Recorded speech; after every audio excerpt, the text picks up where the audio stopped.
Okie dokie do. So, big day today. We got actually doing some like proper wiring on the ute.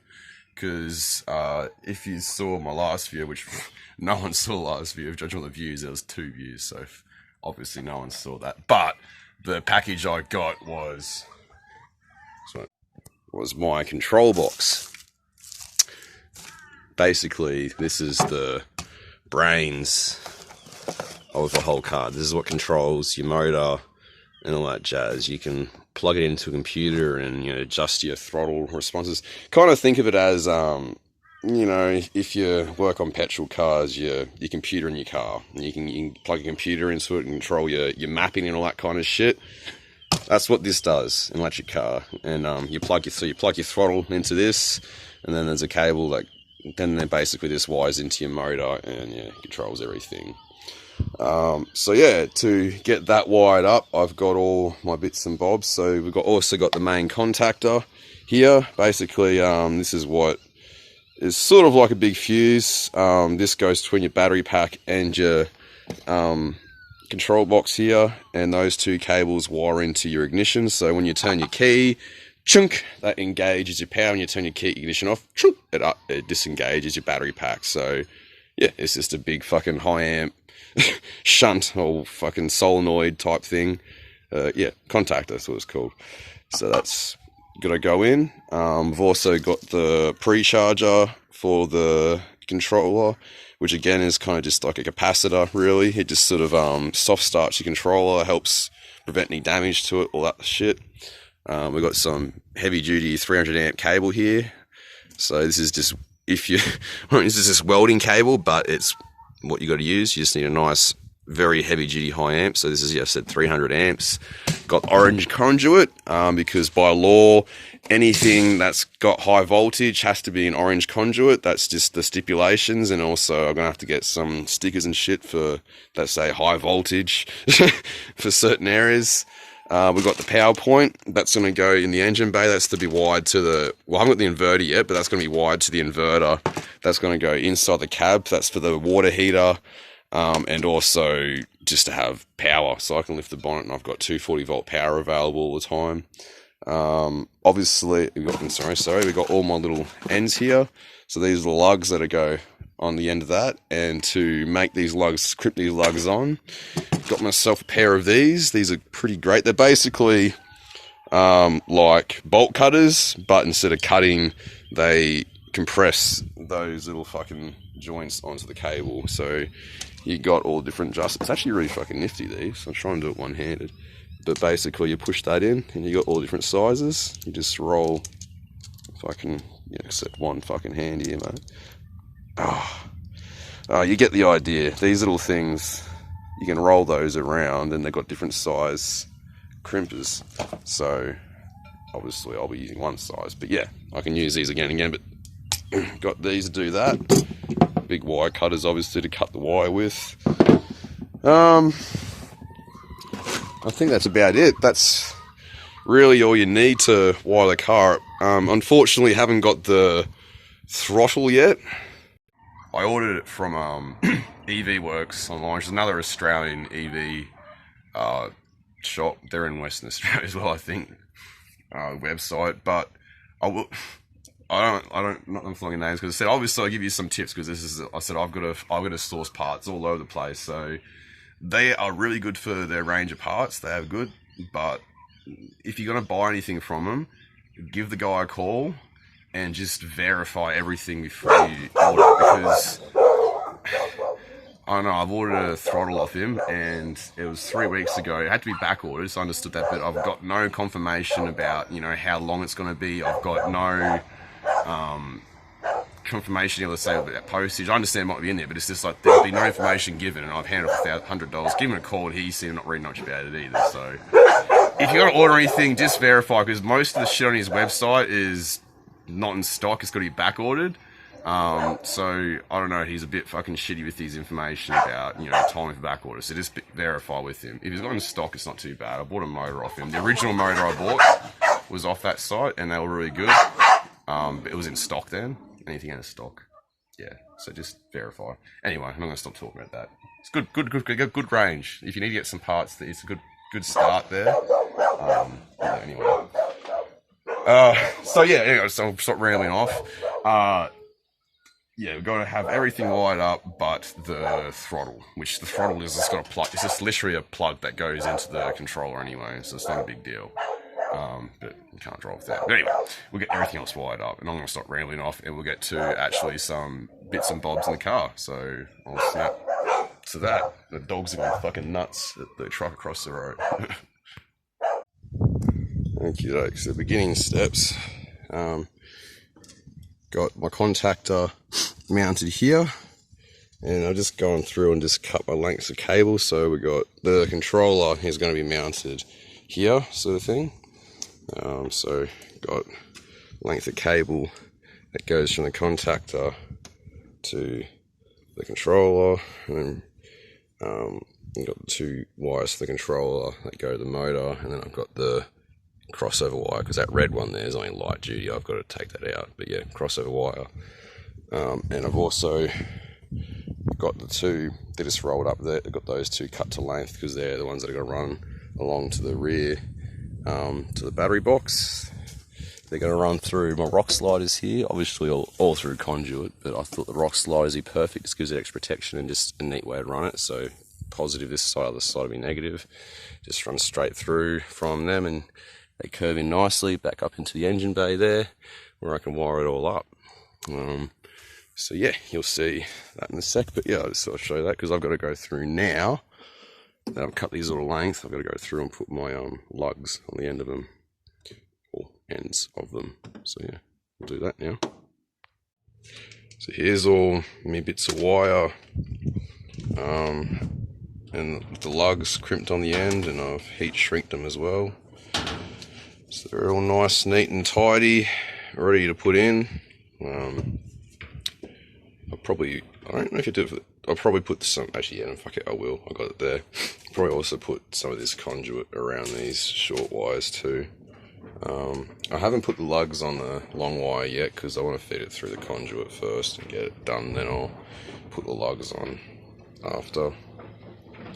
But yeah, time to get these bolted in. I don't know how much, when I'll film next, I'll probably, you'll see, whatever.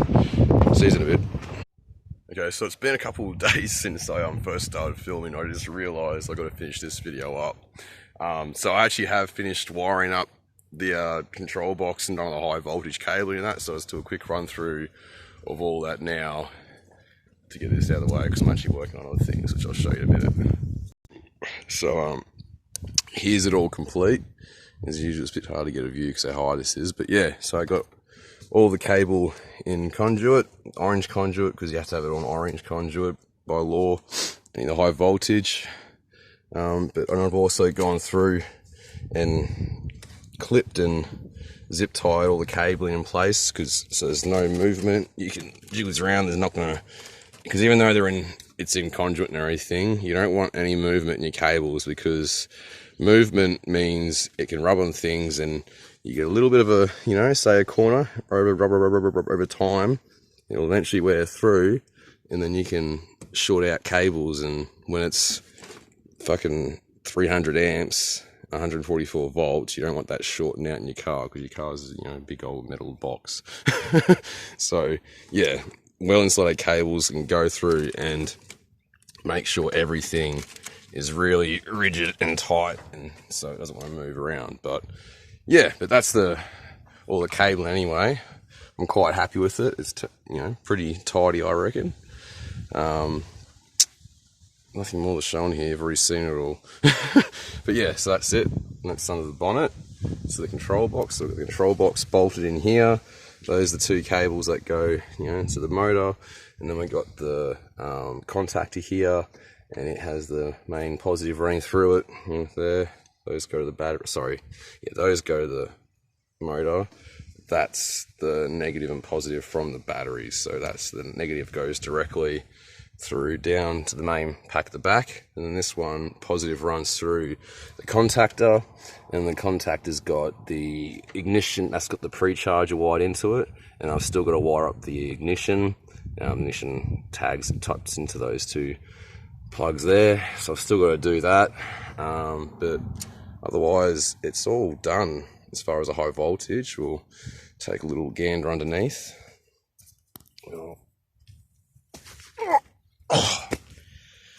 Okay, so there we go.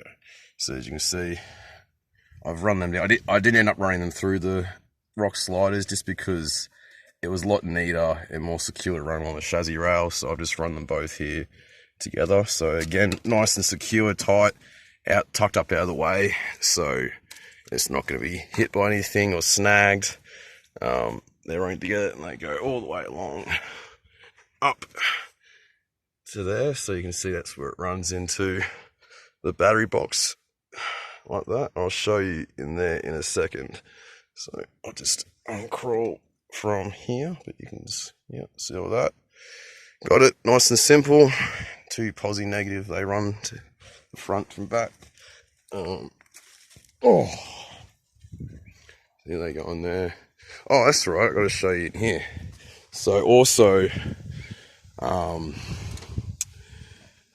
okay, so the positive actually runs in here to a switch, and so then it runs back around, then it goes into the contactor, and then it goes in the control box, which then ultimately controls the power to the motor.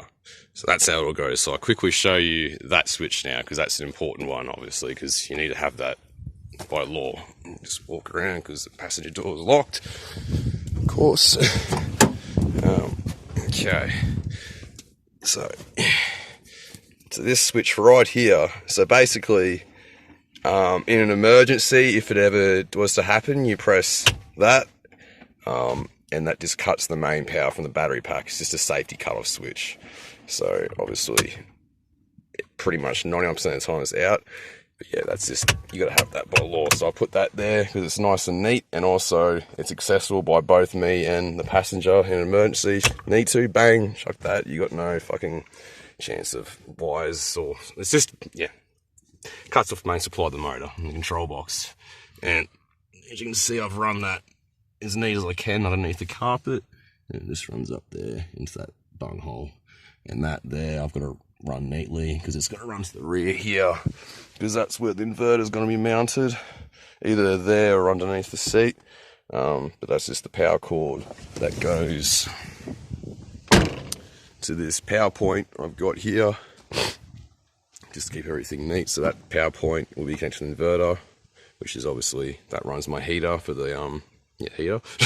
And then I've also got a spare power point just if I ever want to run any tools or something or another off 240 volt. I've got it there available. There'll also be a power point at the back. But yes, I think that is just about it for here. So I'll quickly show you the battery box. I'm actually making a second battery box here. I'll talk about that later, but yeah, there's another platform I'm making here, so doing that at the moment. But this is the battery box, and you can see over there, I've got to connect the wires and paint it so it looks nicer. But this is where the two cables come in. You can see there, obviously, as I said, they just have little things go there. So the battery pack, the positive and negative from the battery pack will go straight into there, and that's your main disconnect. Another thing you've got to have by law is one of these. So if you're ever working on the car, you do this, and that completely disconnects the pack right, close to the source, and you actually don't have just one, like a positive. You have the positive and the negative. That cuts off both of them. It's a complete disconnect. And then when it comes up again, you simply put that there and lock it back in place, and that reconnects your main power source. But that is about it for what I've done at the moment. That's all the high voltage done. So I'm pretty happy about that. I'm not too sure in the next video, but there'll be something. Something sooner or later that I thought, yeah, I'll quickly get this rushed out. Sorry for the bit of a rushiness here. Like I said, I started filming like 2 days ago when I started wiring this, and I finished it actually at night time, and I just never got around to filming the rest of it. And I've been busy doing other stuff. But yeah, that's that done. So I'll catch you the next one. Hope that was enjoyable to watch or informative, or I don't know, whatever reason you watch these videos, but hopefully catches the next one. Like and subscribe. Share it around if you like these. Get some attention to it. Or not. I don't really care. Either way. Catch us later. Bye. All of them out for their first walk. Big lot of chicklets this time. This is the most I've ever had. This is six chicklets in total hatched out. All hatched out by this beautiful hen here, Aggie. She's actually one of the original chicklets, if you remember back, I don't know how long ago it was now, but when I had the original video of the two original chicklets, she's one of them. So there's a second generation of chicks, but you can see them all there. A whole heap of them.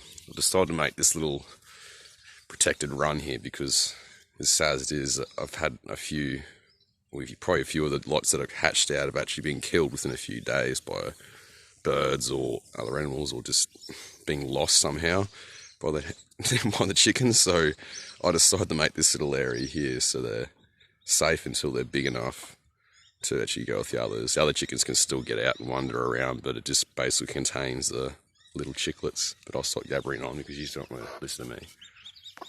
You just want to see these little guys. Out of the way, Mum. Let's see the chicklets. There's two there.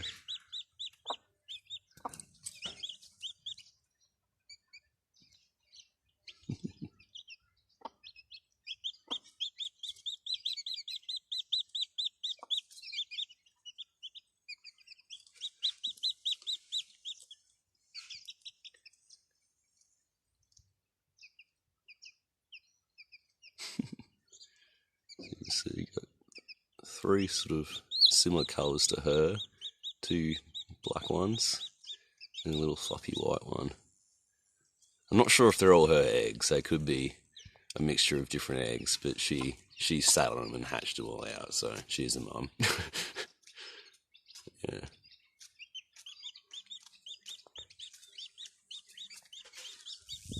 Dogs are jealous because I'm paying attention to the chickens and not them. It's okay, darling.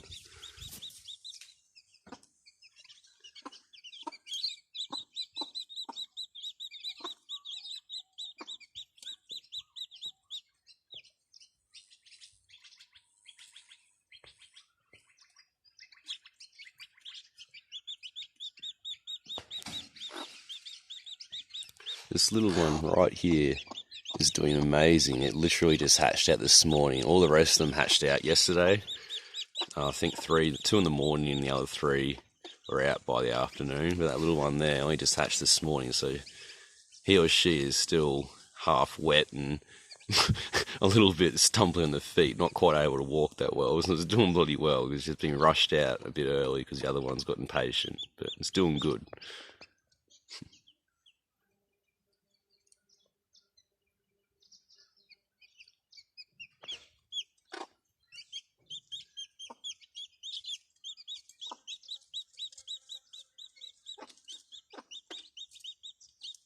See, the mum's doing that to show them how to peck up food. She'll cluck and nip at the bits of corn and that to show them how to eat.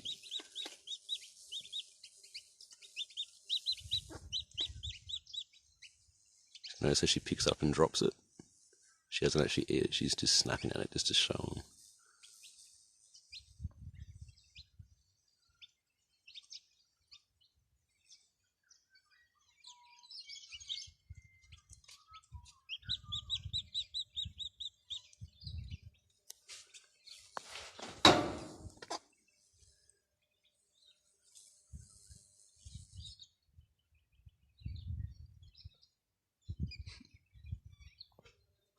Okay, I better throw the ball for these two, otherwise they're going to be upset with me, I think.